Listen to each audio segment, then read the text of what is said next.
Minister of Interior and my good friend, Mr. Thomas de Maizère. We were both recently, as you know, at the Munich Security Conference, and this morning also to the European Police Congress.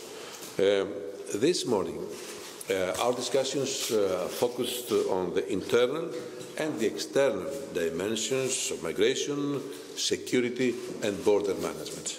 We agreed that in the months to come, we need to find more common ground for the reform of Dublin, based on the principles of solidarity and responsibility sharing among member states. The Dublin reform is part of our wider effort to develop an effective and comprehensive asylum system.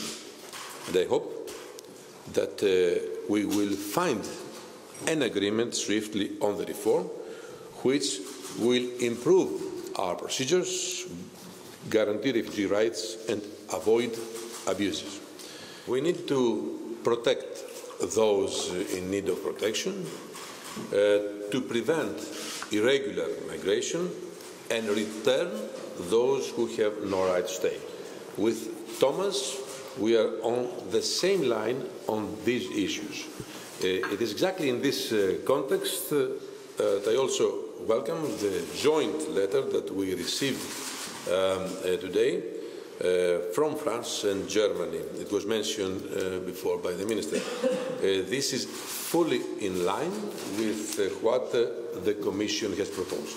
I have also informed the Minister of the Commission's intention to put forward next week an action plan on return and a recommendation to Member States on the efficient implementation of the return procedures. It is important to underline that we cannot manage migration efficiently without a coordinated approach for our relations with third countries of origin and transit, but there is still a lot of work to be done in the area of readmission.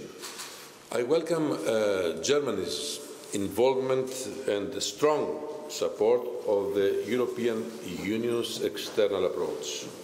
Engaging with Libya and other countries in the region to address the situation in the southern Mediterranean is of utmost importance. Cooperation with partners in Tunisia, Algeria, Egypt and Morocco is necessary, not only to reduce pressure on Libya's borders, but also to prevent a possible shift of routes. At the same time, we are reinforcing controls at our external borders.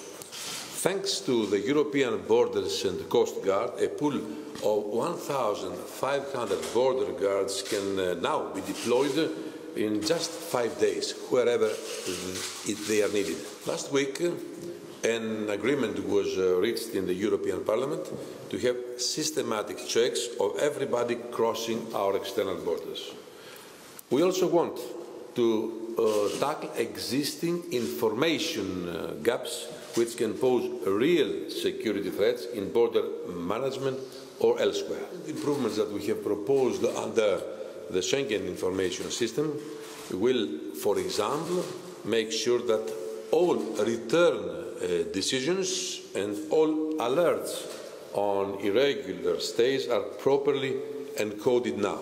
So need to conclude as soon as possible the negotiations on the enter-exit system and ETIAS.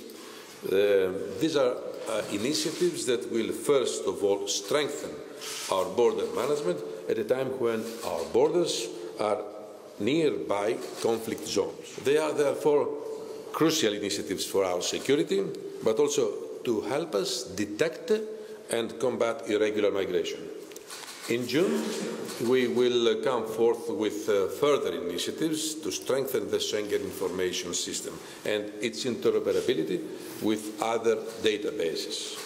We are here in a city and a country that is at the very forefront of our fight against terrorism, as well as of the global efforts to manage migration and refugee flows better. Germany has taken the lead by example on both fronts. And I would like to express once again my warmest thanks to Mr. Thomas de Maizère for his commitment and his engagement, not only as a German politician, but also as a European politician as well, a real leader in the framework of the Council of Ministers. Here, that when voices of nationalism, populism and xenophobia are increasingly louder these days, Germany continues to defend